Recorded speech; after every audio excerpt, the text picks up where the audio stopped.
राधा करावचित पल्लव वल्लरी के, राधा पदांक विलसन मधुर स्थली के। राधा यशो मुखरमत खगावली के, राधा विहार विपिने रमतां मनो में। प्रेमानन्दोत्पुलकितगात्रौ विद्युद्धाराधर समकान्तिः, श्रीराधाकृष्णौ मनसि दधानं वन्देऽहं श्रीहितहरिवंशं, वन्देऽहं श्रीहितहरिवंशं। राधा राधा राधा राधा राधा राधा राधा राधा राधा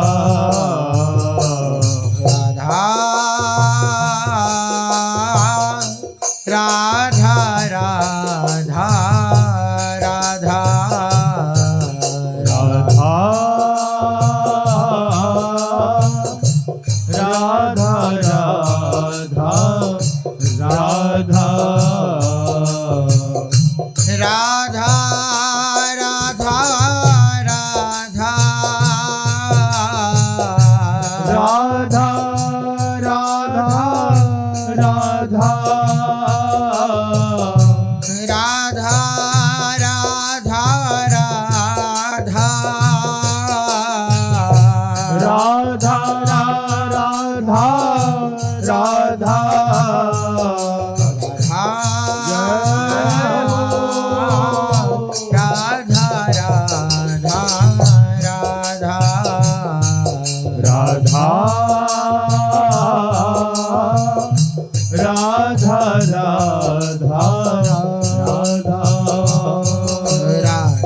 राधा राधा राधा राधा राधा राधा श्री राधा वल्लभ लाल की, महाप्रभु श्री हरिवंश चंद्रजू महाराज की, श्री सद्गुरुदेव भगवान की जय। रसघन मोहन मूर्ति ठाकुर श्री राधा वल्लभ लाल जू, अनंत अनंत सखियों की प्राण सजीवन मूरी श्री लाडली जू एवं इन युगल स्वरूपों को हृदय में नित्य नवीन रूप से दुलार करने वाले श्री सद्गुरुदेव भगवान के श्री चरणों में दंडवत प्रणाम है। पूर्व सत्र में अपने लोग चर्चा कर रहे हैं एक साधक और एक भगवान के बीच जो वार्तालाप होती है वह कैसी होती है, जिसमें साधक पक्ष श्री जयदयाल गोयंदका जी ने लिया है। यद्यपि ये सब महापुरुष भगवत कोटि के महापुरुष हैं, इनके जीवन में ना कोई संशय है ना कोई प्रश्न है, लेकिन महापुरुष जन समष्टि मन को अपने मन में मिलाकर के तब प्रश्नों को उद्धृत करते हैं और उसके बाद उत्तर पाते हैं। इसी क्रम में श्री जयदयाल गोविंदका जी महाराज हम सबके मन की स्थिति को जान करके, हम सबके मन के प्रश्नों को जान करके स्वयं भगवान से ध्यानावस्था में वार्तालाप करी। उसी वार्तालाप को श्री जयदयाल गोविंदका जी ने एक वाणी में उद्धृत करी, जिसका नाम है ध्यानावस्था में प्रभु से वार्तालाप। इस वाणी में श्री गोविंदका जी ने भगवान से वार्तालाप करी है साधक पक्ष में होकर।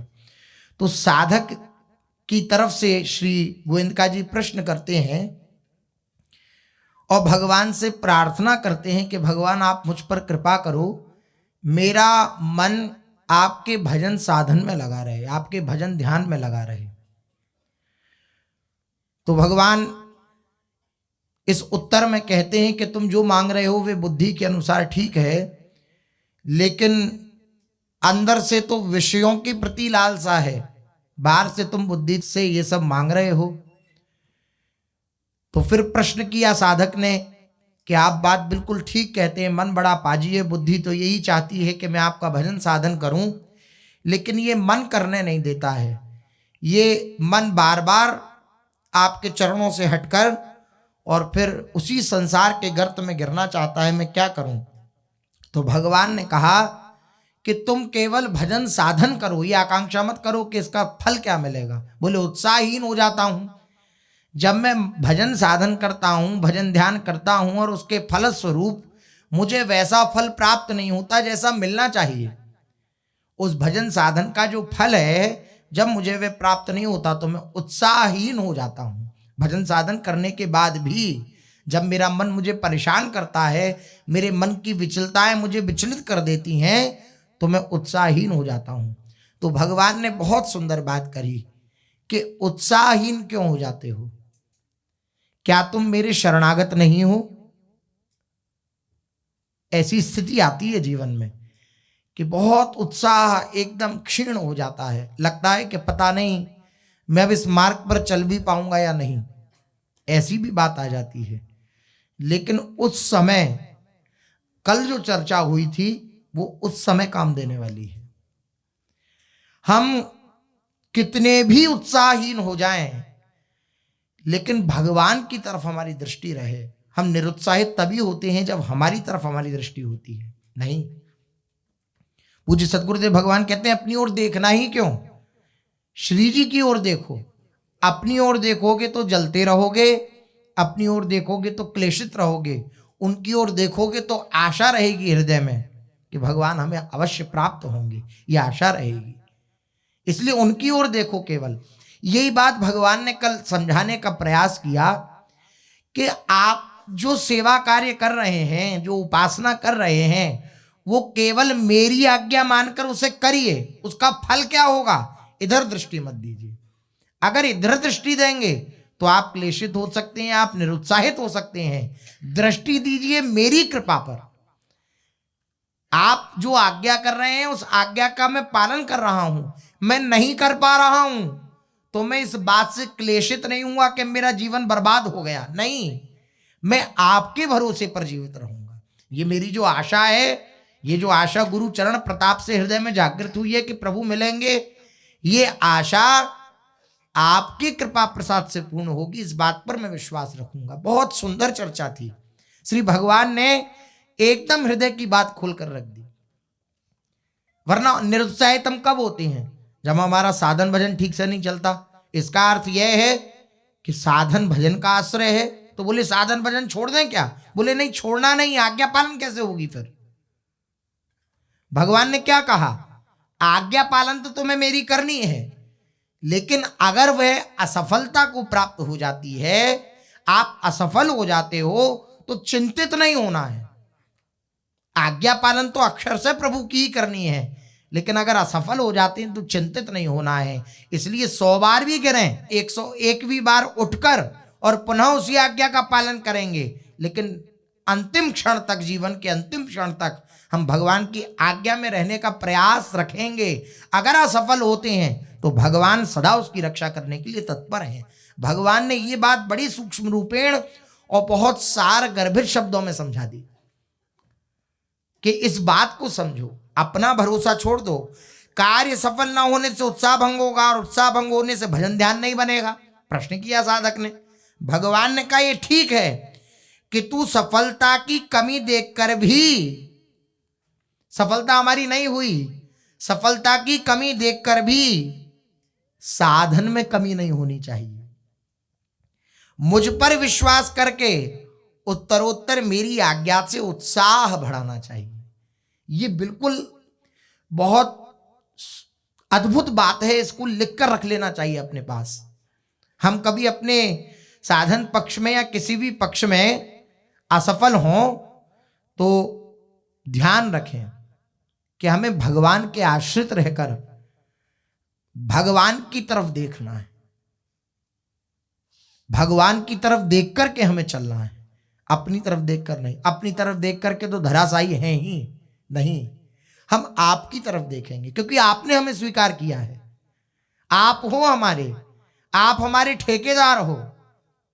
आप हमारे हृदय को शुद्ध करो, गंदा रखो, अच्छा बना दो, खूब अच्छा बना दो, महात्मा हृदय बना दो, विषयी हृदय बना दो, मैं आपका हूं। ये बात हमें हमेशा हृदय में रखनी है। इसी बात को महापुरुषों ने लौट फिर करके कहा, श्री जी से अपनापन, श्री जी से अपना हृदय जोड़ लो, श्री जी से संबंध बना लो। क्यों? अपनी तरफ ना देखो। गुरुजन दीक्षा के समय नाम परिवर्तित क्यों करते हैं? इसलिए करते हैं, अपने नाम की तरफ, अपनी स्थिति की तरफ नहीं देखना है। तुम किसकी शरण हो उनकी तरफ देखो। तुम जिनकी शरण हो ना, वे शरणागत वत्सल अत्यंत उदार हैं। वे तुम्हारी प्रत्येक परिस्थिति को देख रहे हैं और उसका हल भी बहुत अच्छी तरह जानते हैं। वो तुम्हारी प्रत्येक परिस्थिति को सुधार करके तुम्हारे हृदय में अद्भुत आनंद का प्रकाश कर देंगे। इसलिए उनकी तरफ देखो। जहां हम अपनी तरफ देखते हैं वहां दगा है, वहां क्लेश है।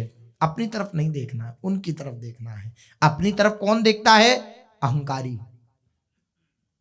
अहंकार विमूढ़ आत्मा करता हमिति मन्यते। मैं ये देख रहा हूं अपने अंदर कमी, मैं इसका सुधार कर दूंगा। ये अहंकारी की चाल है। ठीक है, अगर ऐसी वार्ता हृदय में आनी है तो उसको दबाएं नहीं, कर दें। उसको कर देंगे तो जो करने का राग है वे मिट जाएगा, फिर असली शरणागति जो होगी वे प्रकट हो जाएगी।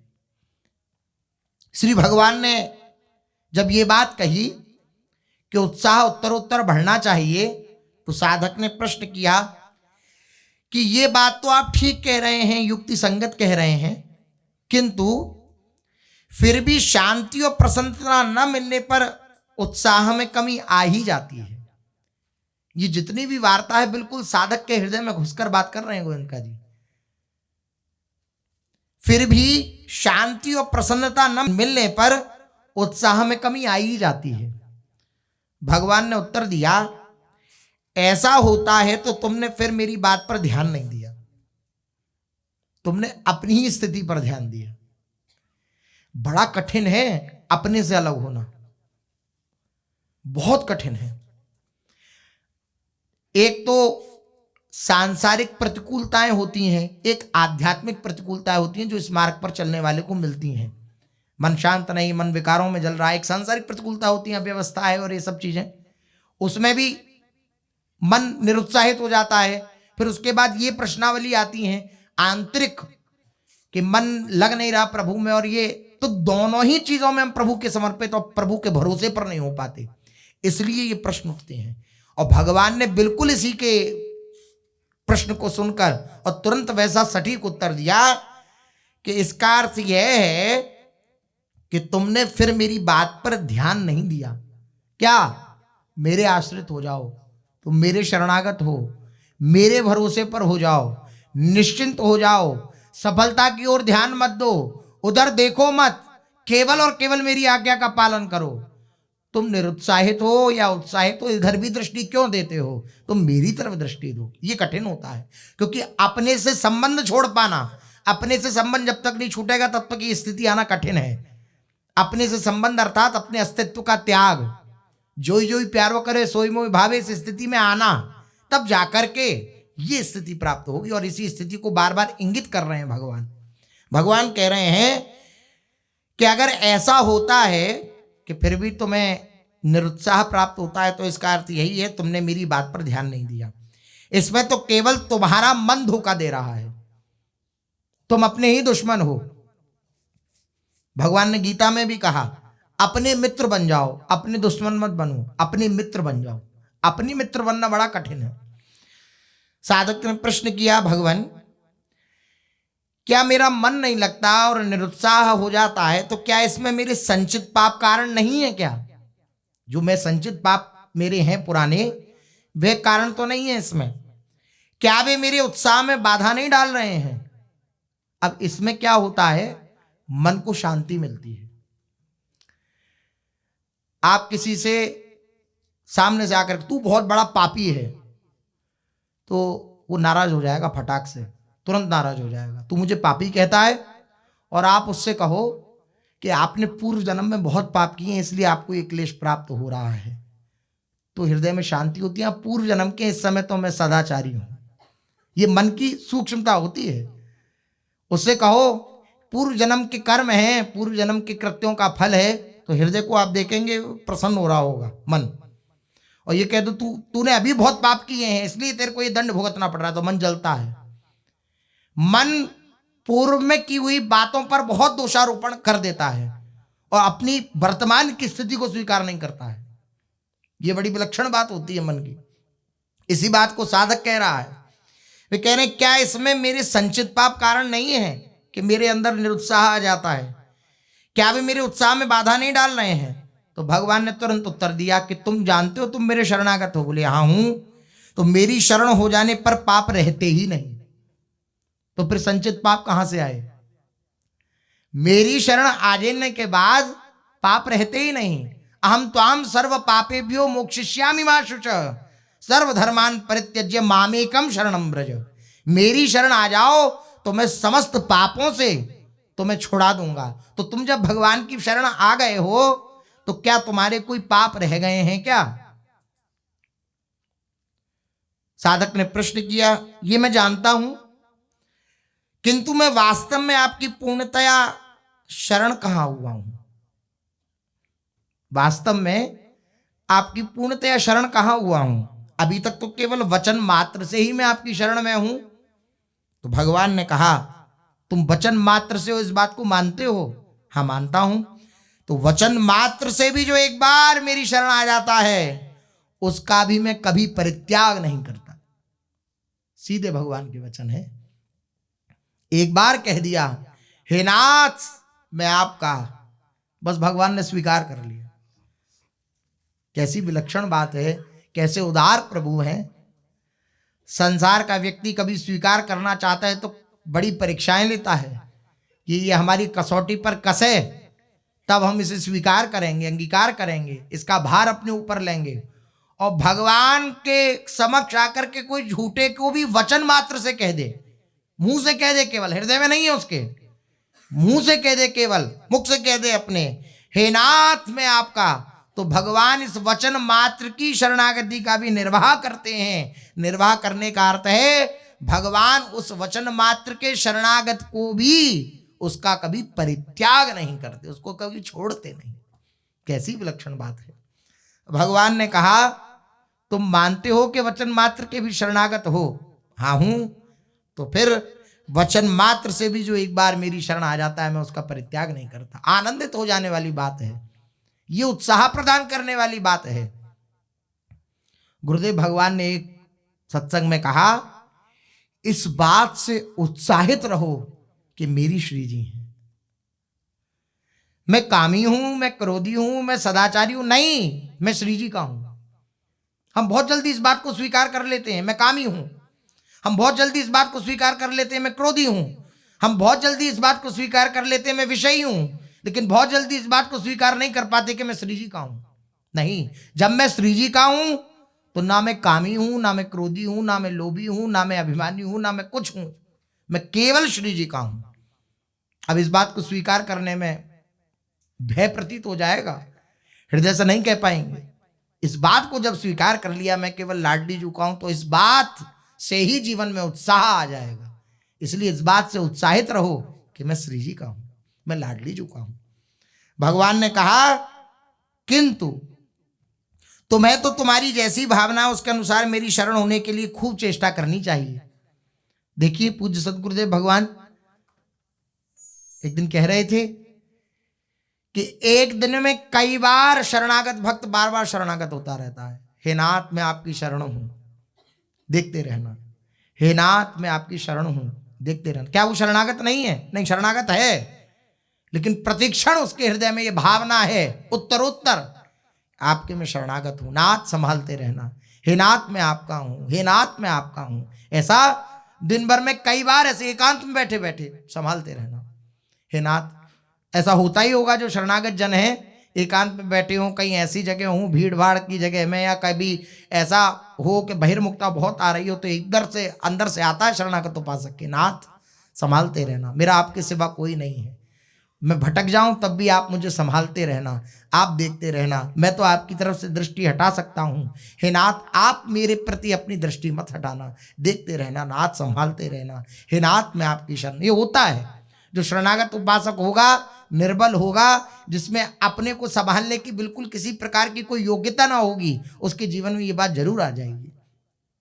भगवान ने कहा वचन मात्र के शरणागत का यद्यपि मैं परित्याग नहीं करता, लेकिन तुम्हारे हृदय में जो भावना है शरणागति की, उस भावना के अनुसार तुम्हें लगे रहना चाहिए।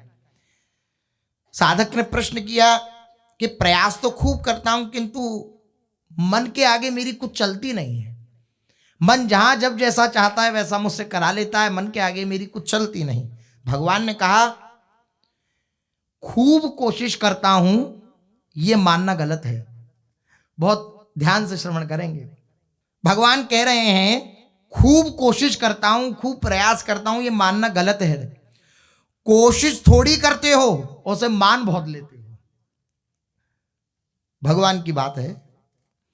सत्य को सुनना, सत्य को सुनाना जितना सरल है, उतना ही सत्य को स्वीकार करना, सत्य पर चलना उतना ही कठिन है।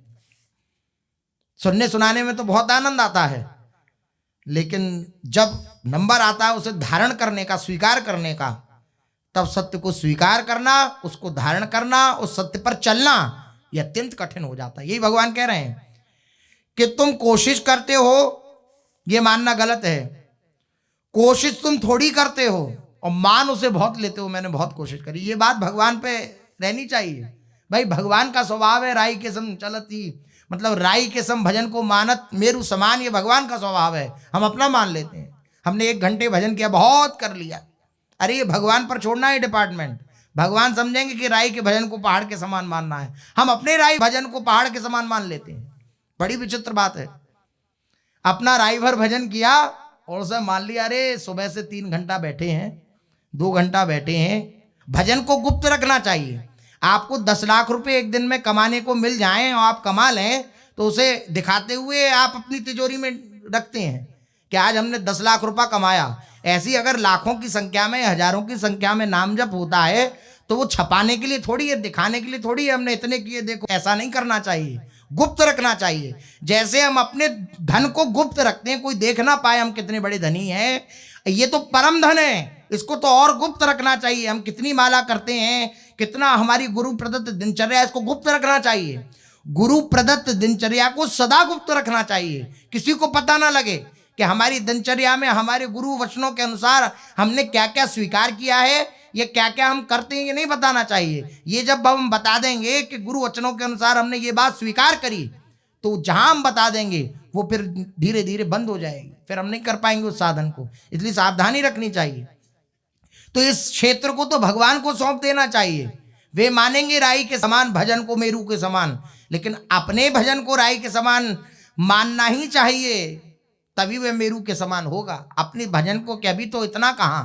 देखो दादू दयाल जी कितना नाम जप किया, वो कह रहे हैं कि अब शरीर छूटने वाला है, लेकिन अब नाम का जैसा स्वाद था वैसा मैं ले नहीं पाया। दादू जैसा नाम था वैसा लीना ना ही दे हवाले हो रही। अब देह जा रही है, लेकिन जैसा नाम का रस था उस नाम के रस को मैं ले नहीं पाया। जितना मैं ले सकता था नाम को उतना मैं ले नहीं पाया।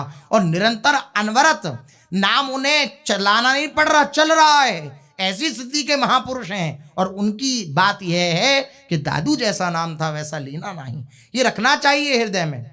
भजन को, अपने भजन को राई के समान ही मानना चाहिए। इसलिए भगवान कह रहे हैं कि खूब कोशिश करता हूं, ये मानना गलत है। कोशिश तुम थोड़ी करते हो और उसे मान बहुत लेते हो, मैंने बहुत कर लिया, नहीं। साधक ने फिर प्रश्न किया कि जब तक भगवान की दो टूक बात सुनी तो प्रश्न किया कि इसके सुधार के लिए मैं विशेष प्रयास करूंगा। अब आपने जो आज्ञा करी है कि मैं अपने भजन को थोड़ा करके मानूंगा, अपनी कोशिश को थोड़ा करके मानूंगा, ये मैं प्रयास करूंगा, आपने आज्ञा करी है। किंतु शरीर में और सांसारिक विषयों में आसक्ति रहने तथा मन चंचल होने के कारण आपकी दया बिना पूर्णतया शरण होना बहुत कठिन प्रतीत होता है। बहुत कठिन प्रतीत होता है आपके शरणागत होना बिना आपकी दया के। भगवान ने कहा कठिन मानते हो इसलिए कठिन प्रतीत होता है, वास्तव में कठिन नहीं है। क्या कठिन है? संसार को छोड़ना कठिन है। सरल क्या है? भगवान को अपना मानना कठिन है। तो भगवान के प्रति शरणागति हमें कठिन क्यों लग रही है? क्योंकि संसार को छोड़ना हमें कठिन लग रहा है। संसार को हम नहीं छोड़ पा रहे, इसलिए भगवान के शरणागत नहीं हो पा रहे। अन्यथा जैसा भगवान कह रहे हैं ऐसा का ऐसा है। देखो एक बार बस रोका हो जाता है, उसके बाद वह नवयुवती स्वीकार कर लेती है कि ये अमुक मेरा पति है। न पहले उसे जानती थी, न मरणोपरांत उसे जानेगी, लेकिन हृदय में ये बात स्वीकार हो गई केवल एक शब्द से कि ये तुम्हारे पति होंगे। तो उसके हृदय में ये बात बैठ गई, क्या? कि ये मेरे पति हैं। इसी प्रकार से ये बात हृदय में बैठ जाए, प्रभु मेरे हैं। ये तो कोई आए गाए का संबंध नहीं है, ये संबंध तो प्राचीनतम है। हम इस संबंध को भूले हुए हैं। भगवान पहले भी हमारे थे, अब भी हमारे हैं और आगे भी हमारे रहेंगे। तो संबंध कोई नया प्रकट नहीं करना है, केवल इसे स्वीकार करना है। केवल इसे स्वीकार कर लिया तो जिस क्षण स्वीकार कर लेंगे उस क्षण से आनंद प्राप्त हो जाएगा। लेकिन भगवान तो हमें बहुत दूर दिखलाई देते हैं, भगवान तो हमें बहुत बड़े दिखलाई देते हैं, भगवान तो ऐसा लगता है कि कोई और है, और जो संसार के संबंध हैं वो लगते हैं कि ये हमारे अपने हैं। यही बस दूरी है, यही दूरी है। संसार के संबंध जो हैं वो ऐसे प्रतीत होते हैं, ये तो अपने लोग हैं, ये तो अपने जाने, ये तो हमारे जानकार हैं, ये तो हमारी माता हैं, ये हमारे पिता हैं, ये हमारे भाई हैं, ये हमारे बहनोई हैं, इस प्रकार से लगता है। लेकिन भगवान की जब बात आती है तो ऐसा प्रतीत होता है कि भगवान कोई हैं, कोई और हैं। ये कोई और वाली जो बात है, बस यही हमारे और प्रभु के संबंध में आड़े आ रही है। भगवान को अपना माने, ये कोई और है। ये संसार के जितने जन हमें मिले हुए हैं ये हैं कोई और। भगवान तो हमारे अपने हैं, भगवान तो हमारे सदा सर्वदा से अपने हैं। इस बात को स्वीकार करना कठिन होता है, इसलिए हमें प्रतीत होता है कि शरणागति अत्यंत कठिन है। इस भ्रम के कारण हमें शरणागति कठिन लगती है। साधक ने प्रश्न किया कठिन कैसे ना मानूं? आप कहते हो कठिन नहीं है, मुझे तो ऐसा प्रत्यक्ष मालूम होता है, मुझे तो ऐसा प्रत्यक्ष अनुभव होता है कि कठिन है। भगवान ने उत्तर दिया ठीक, मालूम हो तो होता रहे, किंतु तुम्हें हमारी बात की ओर ध्यान देना चाहिए ना। ये मन के प्रश्नों को काट दिया, तब भगवान की बात पर ध्यान दे पाएंगे। मन के विविध प्रश्नों को जब काटेंगे तब भगवान की बात पर ध्यान दे पाएंगे। अब देखो प्रश्न पे प्रश्न है, लेकिन भगवान की बात की तरफ ध्यान नहीं है। ये हमारी स्थिति है। भगवान ने कहा तुम्हें कठिन मालूम पड़े तो मालूम पड़ता रहे, तुम हमारी बात पर ध्यान दो ना। ठीक, मालूम हो तो होता रहे तुम्हें कठिन, किंतु तुम्हें हमारी बात की ओर ध्यान देना चाहिए। जो हमने पूर्व में कही है उस बात पर ध्यान देना चाहिए। साधक ने कहा, आज से मैं आपकी दया पर भरोसा रखकर प्रयास करूंगा जिससे वे मुझे कठिन भी मालूम न पड़े। किंतु सुना है कि आपके थोड़े से भी नाम जप तथा ध्यान से सब पापों का नाश हो जाता है। ये हमने सुना है कि थोड़ा सा भी कोई नाम जप करे, थोड़ा सा भी आपका ध्यान सेवा करे तो समस्त पापों का नाश हो जाता है। शास्त्र और आप भी ऐसा ही कहते हैं। फिर वृत्तियों का मलिन होने का क्या कारण है? पाप के परिणाम से ही तो वृत्ति मलिन होती है। और आप कहते हैं कि थोड़ा सा भी कोई नाम रटन करे, सेवा करे, ध्यान करे तो पाप वृत्तियां, पापों का नाश हो जाता है। तो ये वृत्तियों के मलिन होने का क्या कारण है? थोड़ा सा भजन ध्यान तो मेरे द्वारा भी होता ही होगा। साधक ने कहा, थोड़ा सा भजन ध्यान तो मेरे द्वारा भी होता ही होगा। भगवान ने कहा, भजन ध्यान से सब पापों का नाश होता है, ये सत्य है, किंतु इसमें कोई विश्वास करे तब ना। विश्वास कौन करता है? एक बार आपने नाम लिया, उसके बाद आपके हृदय में क्या एक बात बैठ जाती है कि अब मैं निष्पाप हो गया? नहीं बैठती ना। बोले एक बार से क्या होता है? तो शास्त्र वचन के प्रति हमारा दुर्भाव हुआ कि नहीं हुआ? हमारी अवहेलना हुई कि नहीं हुई? भगवान वही बात कह रहे हैं कि भजन ध्यान से सब पापों का नाश होता है, ये सत्य है, किंतु इसमें कोई विश्वास करे ना। और बिना विश्वास के बात बनती नहीं। बिना विश्वास भक्ति नहीं, ते ही बिना द्रवही न राम। बिना विश्वास के भक्ति का हृदय में प्रादुर्भाव नहीं होता। विश्वास ही मूल है इस भक्ति मार्ग का। विश्वास ही के द्वारा साधक चलता है, विश्वास ही एक अवलंबन है। तुम्हारा भी तो इसमें पूरा विश्वास नहीं है। भगवान ने सीधी बात कही कि ये बात सत्य है, एक बार नाम जप करने से, भजन ध्यान करने से समस्त पापों का नाश हो जाता है, लेकिन इस पर विश्वास कौन करता है? तुम्हारा भी तो इस बात पर विश्वास नहीं है ना, क्योंकि तुम मान रहे हो कि पापों का नाश नहीं हुआ। इसका अर्थ यह है कि तुम्हारा भी विश्वास नहीं है। वे अभी वैसे ही पड़े हैं, इस बात को तुम मान रहे हो। इसलिए देखो, कथा आप लोगों ने सुनी होगी। माता पार्वती बोली, देखो गंगा स्नान हो रहा है खूब, और सब लोग अब निष्पाप हो रहे हैं, और निष्पाप होकर सब भगवत धाम जाएंगे। तो भगवान शंकर ने कहा कि सब गंगा स्नान नहीं कर रहे हैं। बोले आप कैसी बात करते हैं, हमें दिख रहा है सब। तो बोले चलो परीक्षा करते हैं। तो भगवान शंकर गए एक गड्ढा में, गड्ढा किया, और माता पार्वती बूढ़ी स्त्री का रूप धारण करके और ये कुष्ठी जैसा रूप धारण करके भगवान शंकर एक गड्ढे में गिर के बैठ गए। अब वो माता पार्वती से कहा, तुम रो रो के कहो कि कोई बचावे मेरे पति को, कोई बचावे मेरे पति को। तो यही करना प्रारंभ किया वृद्धा स्वरूप धारण करके माता पार्वती ने। कोई गंगा स्नान करके आया हो तो बचावे मेरे पति को। अब कोई बचाने लगता तो तुरंत माता पार्वती ये शर्त रख देती कि अगर आपने स्पर्श किया, अगर आप निष्पाप होगे तो ठीक है, अगर आप निष्पाप नहीं हो तो भस्म हो जाओगे, आपको कष्ट मिलेगा। अब सब गंगा स्नान करके आ रहे हैं, लेकिन किसी ने भी ये बात स्वीकार नहीं करी कि हम गंगा का स्नान करके आए, हम निष्पाप हो गए। गंगा गंगा गंगा ऐसा अगर कोई योजना दूर भर से भी कह दे तो वो निष्पाप हो जाता है। वे तो गंगा स्नान करके आ रहे हैं, लेकिन उनके हृदय में विश्वास नहीं है।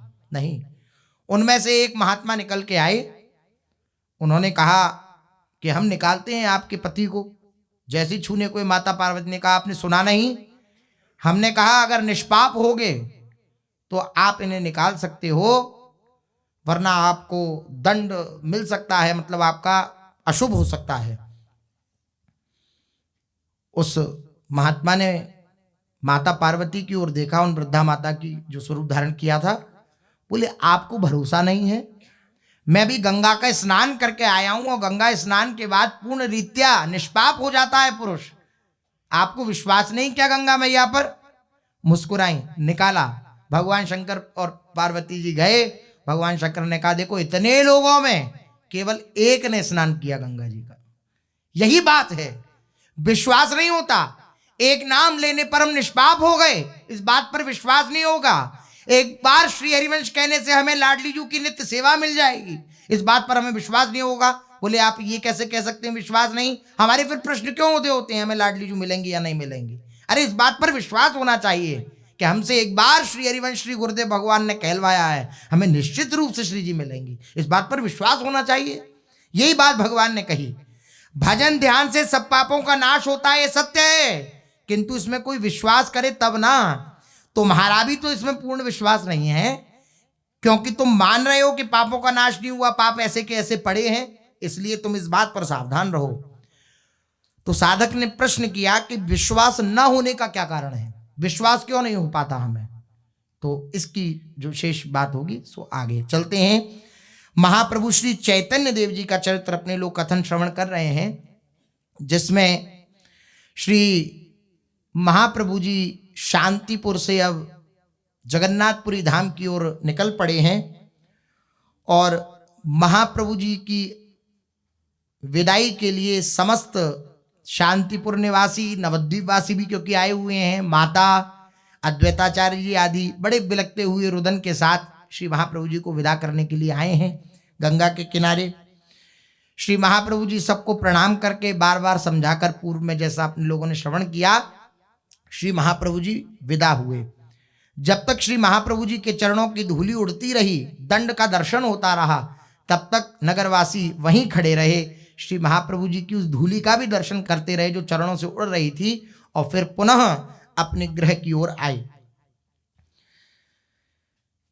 इधर महाप्रभु बंधन से छूटे हुए मत गजेंद्र की भांति, जैसे कोई गजेंद्र हाथी किसी बंधन से छूट जाए और मत्तता से चल रहा हो, आनंद से चल रहा हो, इस प्रकार से मत गजेंद्र की भांति द्रुत गति से जल्दी जल्दी गंगा जी के किनारे किनारे श्री महाप्रभु जी चलते जा रहे हैं। आहा, उनके पीछे श्री नित्यानंद जी आदि भक्त महाप्रभु के अनुसरण कर रहे थे। सबके सब गृहत्यागी, विरागी और अल्प व्यसक युवक ही थे जो चारों गए श्री महाप्रभु जी के साथ। सभी के हृदय में त्याग वैराग्य की अग्नि प्रज्वलित हो रही थी। महाप्रभु ने उन सबके त्याग वैराग्य की परीक्षा के निमित्त सभी से पूछा। अब वैराग्यों के लिए बड़ी विलक्षण बात है, इसको धारण करने से एक निश्चिंतता आती है। श्री महाप्रभु जी ने त्याग वैराग्य की परीक्षा करने के निमित्त सभी से पूछा, तुम लोग मुझसे सच सच बताओ, जो चारों लोग गए थे साथ में, तुमने अपने साथ क्या क्या सामान बांधा है? क्योंकि वैराग्य के पथिक हैं, श्री महाप्रभु जी के साथ हैं। अब तुम हमें यह बताओ कि तुमने अपने साथ क्या क्या सामान बांधा है। परिव्राजक हो, निकले हो भ्रमण के लिए, क्या बांधा है अपने साथ? और किस किसने तुम्हें मार्ग व्यय के लिए कितना कितना द्रव्य दिया है? वहां से कुछ दिया होगा किसी ने मार्ग के लिए द्रव्य। प्रभु के ऐसे प्रश्नों को सुनकर सभी विनीत भाव से बोले। अच्छा, महाप्रभु जी ने इस तरीके से प्रश्न किया कि मानो महाप्रभु जी खुद उत्सुक हो ये जानने के लिए कि कुछ है कि नहीं। प्रक्रिया होती है महापुरुषों की। महाप्रभु अब विनीत भाव से उत्तर दिया, महाप्रभु हम भला आपकी आज्ञा के बिना कोई वस्तु साथ कैसे ले सकते हैं? महाप्रभु जी के मुख पर जरा मुस्कुराहट आई इस बात को सुन के। उन्होंने कहा कि महाप्रभु जी आपकी आज्ञा नहीं है, हम आपके साथ हैं, जब तक आपकी आज्ञा नहीं हम किसी वस्तु को अपने साथ ले कैसे सकते हैं? और किसी के द्रव्य को आपके बिना पूछे हम कैसे स्वीकार कर सकते हैं? आप हमारे संपूर्ण शरीर को देख लें, हमारे पास कुछ भी नहीं है, और ना हम में से किसी के पास किसी प्रकार का कोई द्रव्य ही है। ना कोई द्रव्य है, ना कोई वस्तु है, कोई भी साधन नहीं हमारे पास। महाप्रभु उनके ऐसे निष्कपट, सरल और निस्वार्थपूर्ण, निस्पृहतापूर्ण उत्तर को सुनकर बड़े प्रसन्न हुए, और प्रसन्नता प्रकट करते हुए श्री महाप्रभु जी ने कहा, मैं तुम लोगों से अत्यंत प्रसन्न हुआ। तुमने साथ में द्रव्य ना बांधकर, अपने साथ पैसा ना लेकर अपनी निष्पृहता का परिचय दिया है कि तुम कितने निरपेक्ष हो। निष्पृहता ही, निरपेक्षता ही त्यागी का भूषण है। बड़ी विलक्षण बात है। निष्पृहता ही, किसी से कोई अपेक्षा नहीं, किसी से कोई आकांक्षा नहीं, किसी से कोई मांग नहीं, किसी से कोई चाह नहीं, ये त्यागी का आभूषण है। जो किसी से धन की इच्छा करके संग्रह करता है वह कभी त्यागी हो ही नहीं सकता। त्यागी के लिए तो भोजन की चिंता करनी ही नहीं चाहिए। कि अगले समय मुझे भोजन मिलेगा या क्या मिलेगा क्या नहीं मिलेगा, उसे तो प्रारब्ध के ऊपर छोड़ देना चाहिए। ये ज्ञानी की बात है। भक्त भगवान के ऊपर छोड़ देता है। भगवान की जैसी इच्छा होगी वैसा जिस समय जो चाहिए होगा वैसा प्रभु प्रदान कर देंगे। और जो ज्ञानी महापुरुषजन होते हैं वे प्रारब्ध के ऊपर छोड़ देते हैं, क्योंकि उनका तो अपने स्वरूप के सिवा कोई दूसरा कोई है ही नहीं। जो प्रारब्ध में होगा वे अवश्य मिलेगा, या जो भगवत इच्छा होगी वे अवश्य मिलेगा। फिर चाहे तुम मरुभूमि में घोर बालुका में प्रदेश में जाकर क्यों ना बैठ जाओ, जो तुम्हें मिलना होगा वे मिल ही जाएगा। राई घटे न तिल बढ़े, रहुरे जीव निशंक। अरे जीव तू निशंक रहे, निसंशय रहे। ना तुझे जो मिलना होगा उसमें से राई भर घटेगा, और जो तुझे नहीं मिलना होगा उससे राई भर बढ़ेगा भी नहीं। राई घटे न तिल बढ़े, रहुरे जीव निशंक। तुम घोर मरुभूमि में बालुका में प्रदेश में जाकर ही क्यों ना बैठ जाओ, जो तुम्हें प्रारब्ध अनुसार प्राप्त होना होगा वो तुम्हें प्राप्त हो ही जाएगा। और भाग्य में नहीं है तो भोगों के बीच में रहते हुए भी तुम्हें वंचित रहना पड़ेगा। ऐसे भी जीव हैं जिनके पास खाने के लिए नहीं है लेकिन भूख बहुत है, इंद्रियां परिपुष्ट हैं, किसी प्रकार की कोई बीमारी नहीं है। और ऐसे भी लोग हैं जिन पर सब व्यवस्थाएं हैं लेकिन ब्लड प्रेशर और शुगर और जाने क्या क्या बीमारियां, तो सामने मीठा रखा है पा नहीं सकते, सामने तली भुनी चीजें रखी हैं पा नहीं सकते। भोग सामने होने पर भी अगर प्रारब्ध में होगा तो तुम उससे वंचित हो जाओगे, अगर प्रारब्ध में नहीं है तो। चाहे जितना धनी क्यों ना हो, उसके पास कितनी भी भोग की सामग्री क्यों ना हो, जिस दिन उसके भाग्य में नहीं होगी उस दिन वे पास में रखी रहने पर भी उन्हें नहीं खा सकेगा। या तो वे बीमार हो जाएगा, या किसी पर नाराज होकर खाना छोड़ देगा, अथवा दूसरा आदमी आकर उसे खाने से उठा करके ले जाएगा, लेकिन वो खा नहीं पाएगा सामने होने पर भी, अगर भाग्य में नहीं होगा तो। सारांश है कि हमें भोग भाग्य के अनुसार ही प्राप्त हो सकते हैं। फिर किसी से मांगकर संग्रह करने की क्या आवश्यकता है, संग्रह नहीं करना चाहिए। भूख लगने पर घर घर से मधुकरी कर लो, यही त्यागी का परम धर्म है।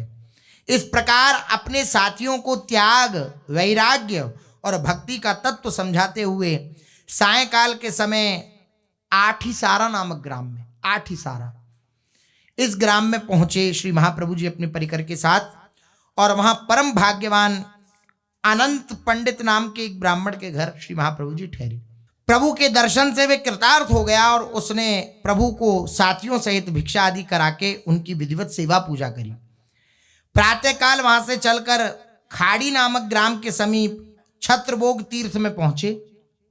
छत्रभोग तीर्थ, यहां पर गंगा जी के किनारे एक अम्बुलिंग नाम के जलमग्न भगवान शंकर विराजमान है, जल के अंदर विराजमान है, अम्बुलिंग नाम के।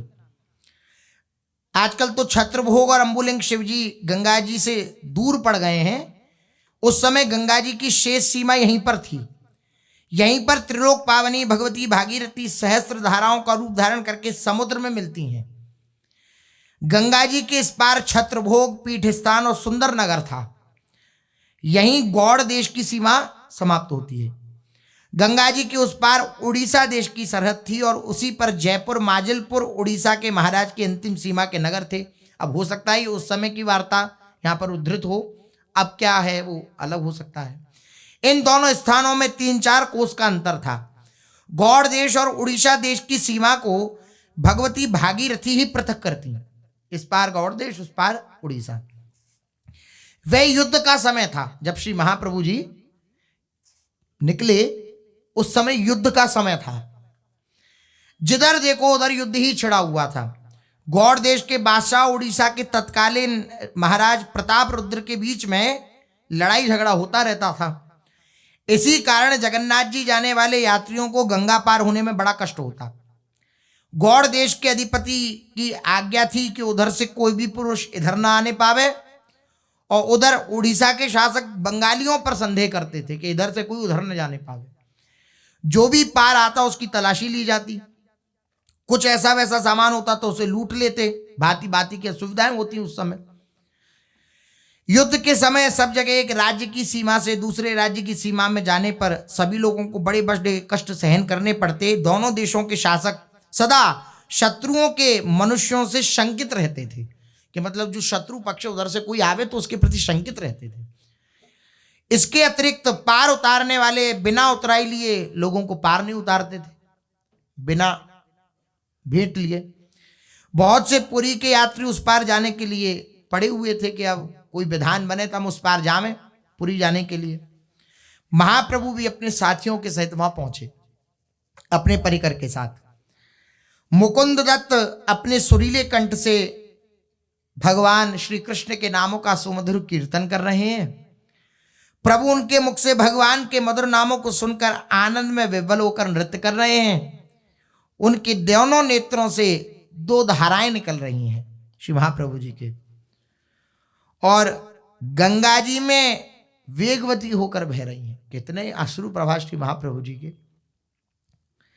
प्रभु की ऐसी अद्भुत अवस्था देखकर घाट पर जितने भी आदमी थे वे सब एकत्रित हो गए। सभी प्रभु के दर्शन से अपने को कृतार्थ अनुभव करने लगी। इस प्रकार अम्बुलिंग घाट पर पहुंचकर प्रभु ने साथियों सहित स्नान किया वहां गंगा जी में, और भक्तों को अम्बुलिंग भगवान शंकर के संबंध में कथा सुनाने लगे कि कौन है अम्बुलिंग भगवान। प्रभु ने सुनाया कि जब महाराज भगीरथ स्वर्ग से गंगा जी को ला रहे थे तब उनके शोक में विकल होकर भगवान शंकर यहां जल में गिर पड़े। श्री गंगा जी के शोक में गंगा जी शिव जी के प्रेम को जानती थी, सदा चरणामृत हैं भगवान का, तो परम आसक्त चित्त हैं भगवान शंकर, तो मस्तक पर धारण रखते हैं। उन्हीं 3 जटा खोली तो उससे 3 धारा निकली। गंगा जी शिव जी के प्रेम को जानती थी, उन्होंने यही आकर शिव जी की पूजा करी और जल में रहने की प्रार्थना करी। गंगा जी के प्रेम के कारण या शिव जी जल में ही निवास करते हैं, इसलिए इन्हें अम्बुलिंग कहा जाता है। इनके दर्शन से कोटि जन्मों के पापों का क्षय हो जाता है। इस प्रकार भगवान शंकर का महात्म सुनाकर प्रभु फिर प्रेम में विह्वल होकर नृत्य करने लगे। उसी समय उस प्रांत के शासक राजा रामचंद्र खां, वे राजा रामचंद्र खां भी वहां आ पहुंचे। गौड़ाधिपति की ओर से बड़े बड़े लोगों को बहुत से गांवों का उस समय ठेका दिया जाता था और उन्हें बादशाह की ओर से मजूमदार खान अथवा राजा की उपाधि भी दी जाती थी। तो रामचंद्र खां ये उपाधि है, खां जो दी जाती थी बादशाह की तरफ से। रामचंद्र खां गौड़ाधिपति के अधीनस्थ गौड़ देशीय सीमा प्रांत के ऐसे ही राजा थे। रामचंद्र खां जाति के कायस्थ थे और शाक्त धर्म का अनुसरण करने वाले थे, शाक्त धर्म को मानने वाले थे। उनका जीवन जिस प्रकार साधारण विषयी धनी पुरुषों का जीवन होता है उसी प्रकार व्यतीत हो रहा था, किंतु वे भाग्यशाली थे जिन्हें महाप्रभु की थोड़ी बहुत सेवा करने का सौभाग्य प्राप्त हुआ। रामचंद्र खां को महाप्रभु के घाट पर पधारने का समाचार सुनकर रामचंद्र खां पालकी से उतरकर श्री महाप्रभु जी के दर्शनों के निमित्त आए।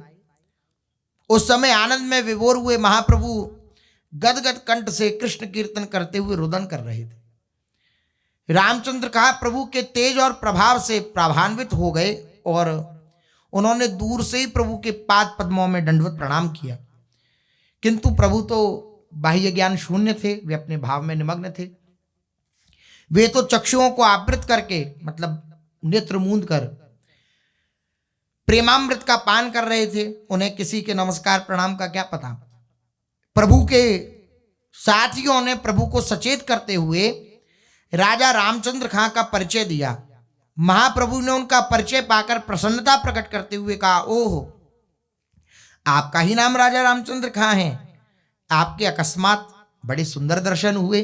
श्री महाप्रभु जी ने मीठी वाणी से उनका अभिवादन किया। दोनों हाथों की अंजलि बांधे हुए रामचंद्र खां ने कहा, प्रभु, इस विषयी कामी पुरुष को ही रामचंद्र खां नाम से पुकारते हैं। आज मैं अपने सौभाग्य की सराहना नहीं कर सकता जो मुझ जैसे संसारी गर्त में सने हुए विषयी पामर को आज आप सरी के महापुरुष का दर्शन हुआ। मैं अपने सौभाग्य की बात क्या कहूं। आपके दर्शन से मेरे सब पाप क्षय हो गए, सारे पाप नष्ट हो गए। अब आप मेरे योग्य, आप जो आज्ञा देंगे मैं यथासंभव प्रयास करूंगा कि उस आज्ञा का पालन कर सकूं। आप बताइए। महाप्रभु ने कहा, रामचंद्र, हम अपने प्राण वल्लभ से मिलने के लिए व्याकुल हो रहे हैं, जगन्नाथ प्यारे से। पुरी में जाकर हम अपने हृदय रमण के दर्शन करके जीवन को सफल बना सकें। तुम वैसा ही कुछ उद्योग करो कि हम पुरी जा सकें। हमें घाट से उस पार पहुंचाने का तुम प्रबंध करो। जिस प्रकार हम गंगा जी को पार कर सकें वही कार्य तुझे इस समय करना चाहिए रामचंद्र, इसलिए वही कार्य को आप करें। हाथ जोड़े हुए रामचंद्र खां ने कहा, प्रभु, इस युद्ध काल में गौड़ देशीय लोगों को उस पार उतारना बड़ा ही कठिन कार्य है। बादशाह की ओर से मुझे कठिन आज्ञा है, स्पष्ट आज्ञा है कि जिस किसी पुरुष को वैसे ही पार ना उतारा जाए, कैसा भी कोई भी पुरुष हो, कितना भी वीआईपी हो, उसको उधर नहीं उतारना है, ऐसी हमें आज्ञा है बादशाह की तरफ से। फिर भी मैं अपने प्राणों की बाजी लगा करके आपको पार उतारूंगा। आज आप कृपा करके यहीं निवास करिए रात्रि में, कल प्रातः में आपके पार होने की यथाशक्ति आवश्यक प्रबंध कर दूंगा, आप पार जल्दी जाएंगे। रामचंद्र खां की बात को प्रभु ने स्वीकार किया और क्षत्रभोग नगर में जाकर प्रभु ने एक भाग्यवान ब्राह्मण के यहाँ निवास किया। रात्रि भर प्रभु अपने साथियों के सहित संकीर्तन करते रहे। संकीर्तन की सुमधुर ध्वनि से वह संपूर्ण स्थान परम पावन बन गया। वहां पर चारों ओर भगवान नाम की ही गूंज सुनाई दे रही थी। महाप्रभु के संकीर्तन को सुनने के लिए क्षत्रभोग के बहुत से नर नारी एकत्रित हो गए और वे प्रभु के साथ ताली बजा बजा कर कीर्तन करने लगे। रामचंद्र खां ने भी उस संकीर्तन रसामृत का आस्वादन करके अपने जीवन को धन्य बनाया। इस तरह रात्रि भर संकीर्तन के प्रमोद में है प्रभु ने अपनी रात्रि व्यतीत करी। प्रभु व्याकुल हैं, जैसे कोई प्रेमी अपने प्रेमास्पद से मिलने के लिए व्याकुल रहता है। पातालम ब्रज याहि वासवपुरी मारोह मेरोह शिरः पारावार परंपरास्तर तथा प्याशान शांतास्तव आदिव्याधि जरा पराहत यदि क्षेमं निजं वांछसी श्री कृष्णेति रसायनम रसय रे शून्य ही किमन्य श्रमैः। चाहे तू पाताल चला जा, चाहे स्वर्ग में जाकर निवास कर, चाहे सुमेरु शिखर पर चढ़कर वहां बैठ जा, अथवा समुद्र से पार होकर किसी अपरिचित देश में चला जा, यह सब करने पर भी तेरी आशा शांत ना होगी। श्री महाप्रभु जी पुकार रहे हैं, उद्बोधित कर रहे हैं। यदि तू सचमुच अपना कल्याण चाहता है, यदि वास्तव में तेरी आदि व्याधि और जरा मृत्यु के भय से तू बचना चाहता है, तेरी बचने की इच्छा है, तो श्री कृष्ण रूपी रसायन का सेवन कर। श्री कृष्ण रूपी रसायन का, श्री कृष्ण नाम रूपी रसायन का तू सेवन कर, उसी से तेरे संपूर्ण रोग दूर हो जाएंगे। अन्य व्यर्थ के उपायों से लगे रहने से क्या लाभ होगा। इसलिए खूब कृष्ण रटो, खूब कृष्ण रटो, ऐसा श्री महाप्रभु जी कहते। छत्रभोग में उस रात्रि को बिताकर प्रभु प्रातःकाल अपने नित्य कर्म में निवृत्त हुए। उसी समय रामचंद्र खां ने समाचार भेजा कि प्रभु को पार करने के लिए घाट पर नाव तैयार है। इस समाचार को पाते ही प्रभु अपने साथियों के सहित नाव पर जाकर बैठ गए। मल्लाहों ने नाव खोल दी। महाप्रभु आनंद के सहित हरिध्वनि करने लगे।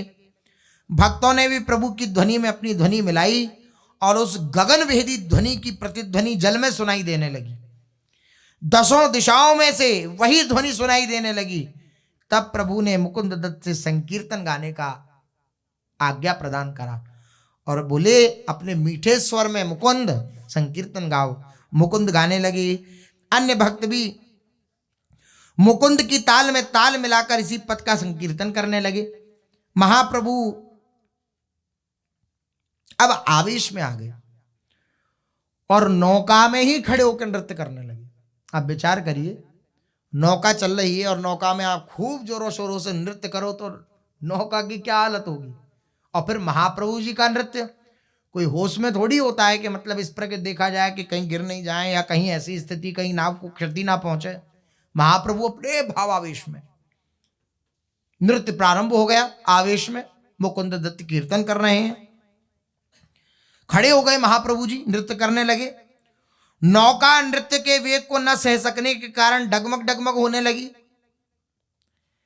सभी मल्ला घबरा गए, बोले अरे ये क्या बाबा जी आए, ये चढ़े और पूरे डगमग डगमग हो रही है नाव, अब कैसे पार होगी, नृत्य से तो ये नाव डूब जाएगी। मल्ला घबराए। उन्होंने कहा सन्यासी बाबा हमारे ऊपर दया करो, उस पार पहुंचने पर जितना मन करे उतना नृत्य करना, लेकिन अभी बैठ जाओ नाव में। हमारी नाव को पार भी लगने दोगे या बीच में ही डुबा दोगे।